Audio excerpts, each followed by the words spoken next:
were some rocking and rolling moments there, and that's why he wasn't even as quick as his first heat. Didn't quite work for him, did it?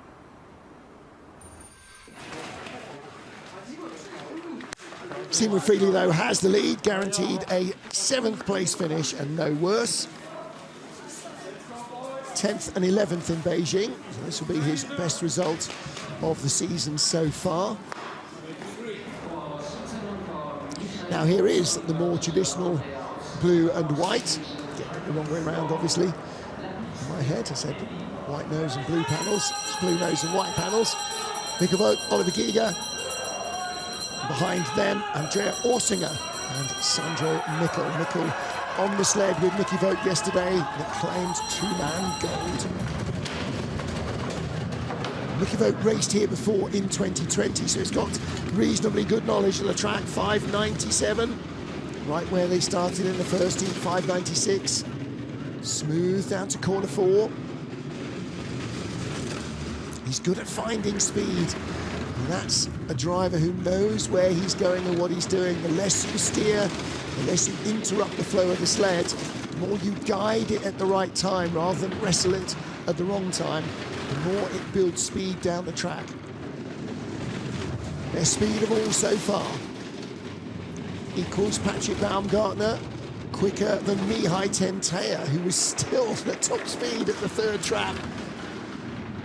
500s ahead of Seaman Friedli now. The gap between them was tiny, just 600s after the first heat. And he just nearly triples it, 58.51. 300ths of a second quicker than his first run. So that is very close indeed, isn't it? 2 runs within 300s. If you overlaid the video, they would both look totally different.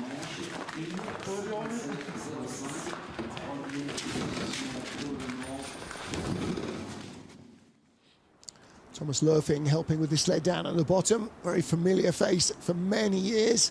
Spent a lot of time working with the team at Monaco, now working with the Swiss. Look at this again, big first pressure. Slightly late second pressure, has to steer quite a lot to bring it down where he wants it to. There's Mickey, Sandro Mikkel there, the back and the left. And his teammates, Seaman Friedli and the crew, offering their congratulations. It's a Swiss 1-2 with 5 to go.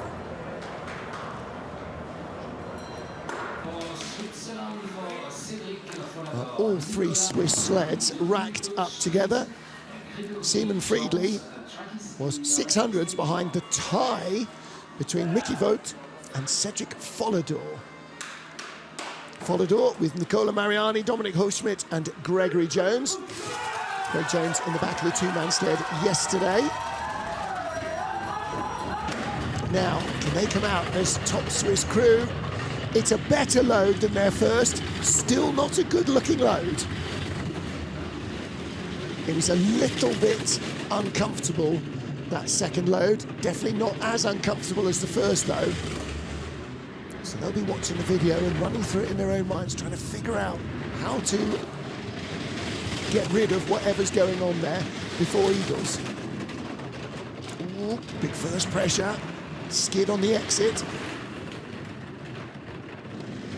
Second best speed, slender lead over Mickey Vogt for Cedric Follador. Nothing in it now, very big height there. That's going to take the speed away. He's in trouble in 16, in 17, into 18, 300ths of a second back. Best speed of all.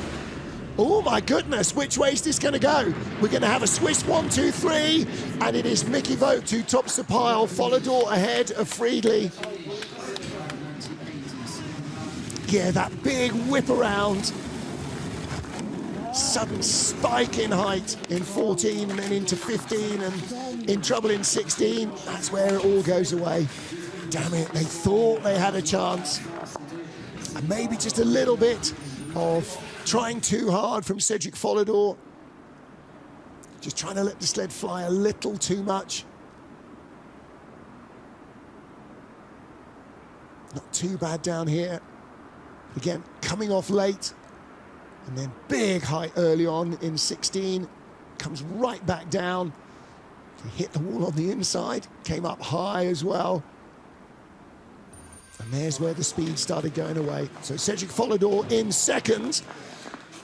But there are 4 to go. That is a top 6 finish for Cedric Follador. And I think that is a career best for him. 7th and 10th in Beijing. He will be no worse than 6th here. And Emil Sapoulis was only 300s in front of the tie for 5th. So Sapoulis, a World Championship silver medalist, under real pressure here. They get in, 591, 588 in the first heat.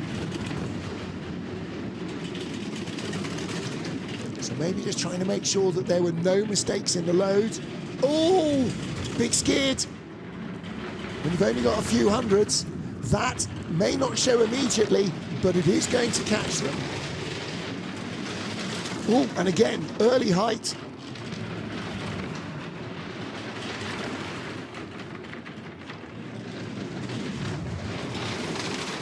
Still the leader, 900s in front of the last clock, down to 700s. Not as quick as Mickey Vogt. 600s. Now he matches Dvorak. No, he's quicker than Dvorak and Vogt. Oh, and a skid there. Should have enough at the line. He had the speed. And he does not.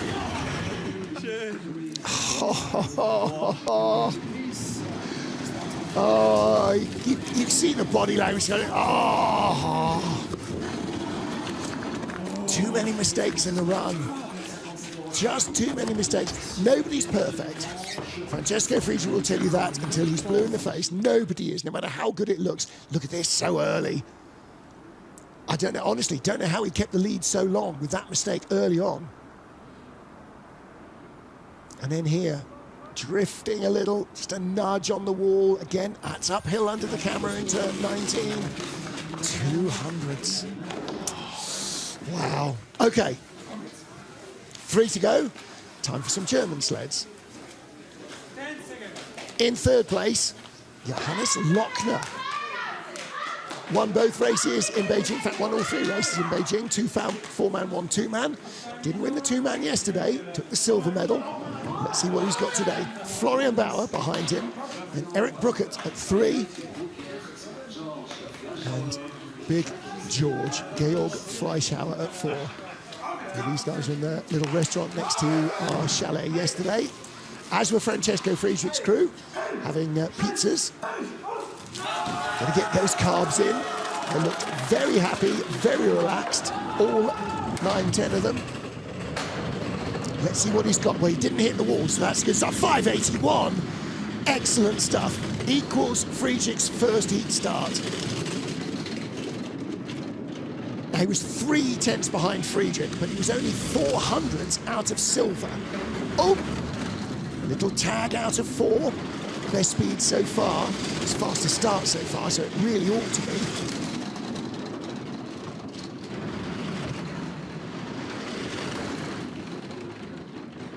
Fourth best speed.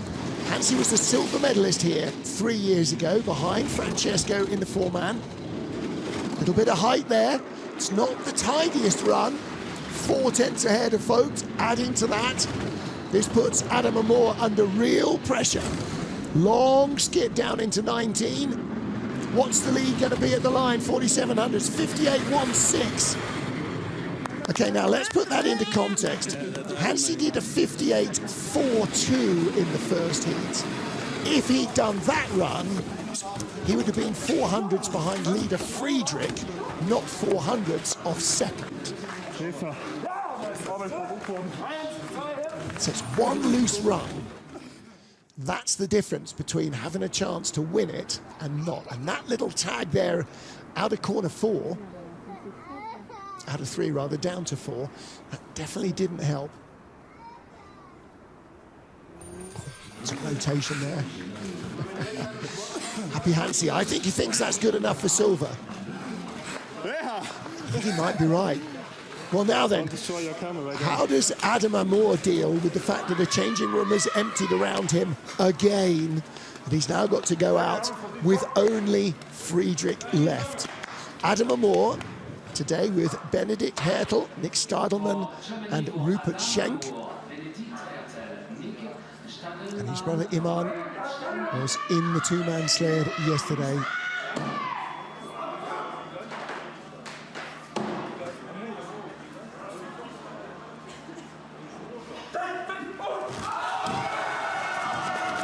The Amor brothers are big start animals, and that's really going to help him through this season.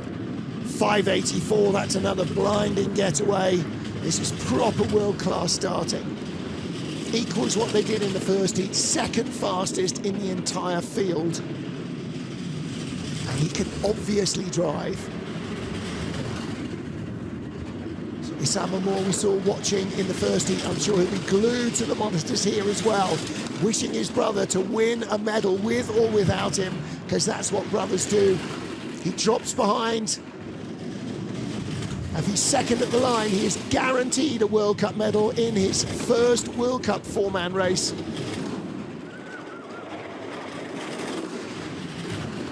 Still in second place.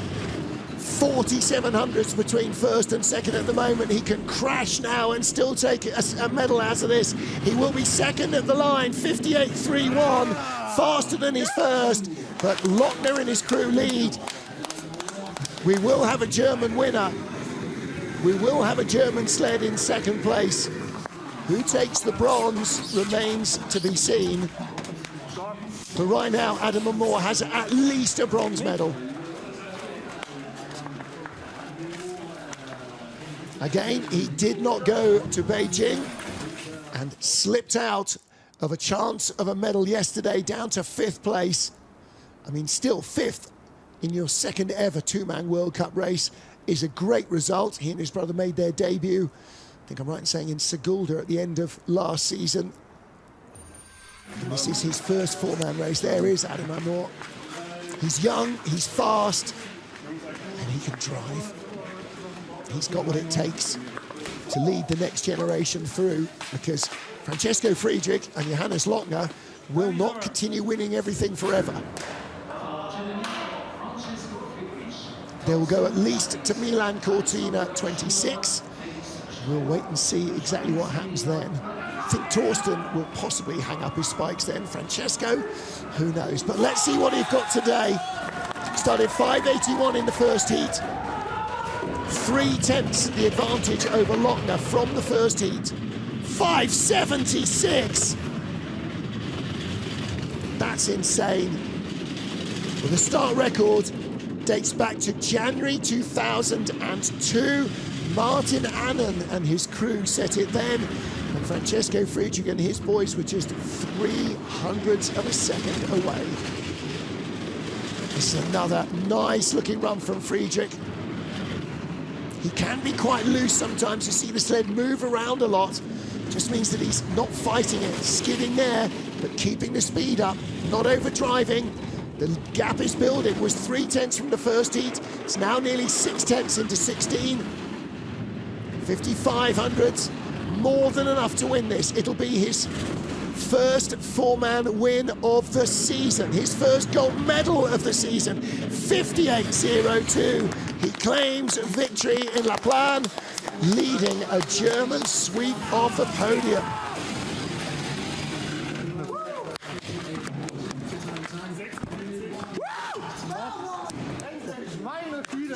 So normal service has been resumed. There you saw Alex Schiller and a very happy Francesco Friedrich.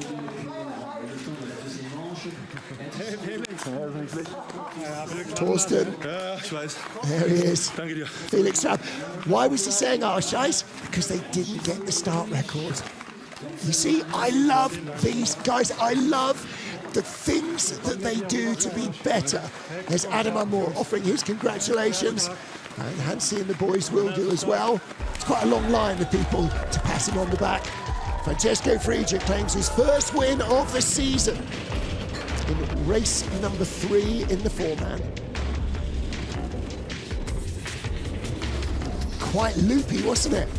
Lots of height. Well, There's a British expression for letting the sled have its head. Let it fly, sort of. And that's exactly what he did there. Boys gave him a jet-assisted takeoff. There's Torsten, Alex Schuller, and Felix Straub. Yeah, his first win. And yeah, Torsten, he didn't get that record. 21 years old, and it remains intact. But Francesco Friedrich claims victory ahead of Hansi Lochner and Adam Amor. Mickey Vogt in 4th, Emil Tsoupulis in 5th, and Cedric Follodor ahead of Seaman Friedli, Lee Chun-Jan, Patrick Baumgartner, and Jekabs Kalender of Latvia rounding out the top 10. Then Marcus Treichel, Mihan Tentea, and Sumkai Chi, Dominic Dvorak, Mattia Variola, Adam Dobesh, the final finishers. No second heat, I'm afraid, for Frank Del Duca because of a breakage in the sled. I'll have to look at that in future years and try and remember, normally you don't restart because you had a crash in the first heat. It's unusual to have a mechanical failure. I'll have to try and remember that in years to come. However, Francesco Friedrich back with his winning ways. And the first win of the season. Should have made a note and haven't got the piece of paper as to exactly what that brings their 4-man medal count up to, but it's a lot. And that is it from Laplagne in France. Lochner still leads the World Cup rankings after 3 of the 8 4-man World Cup races. Friedrich up to 2nd ahead of Emil Tsoupulis, Mickey Vogt and Patrick Baumgartner, with Sumkai Chi in 6th position.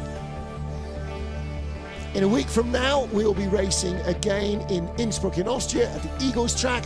The 2-time Olympic city once more hosting sliding at Eagles. And that is a track that everybody knows a whole lot more. We should see more sleds in the field in all of our sliding disciplines as well. We've already got a packed skeleton programme, but we should see perhaps more monobobs, more women's bobs, more 2-man and more 4-man crews.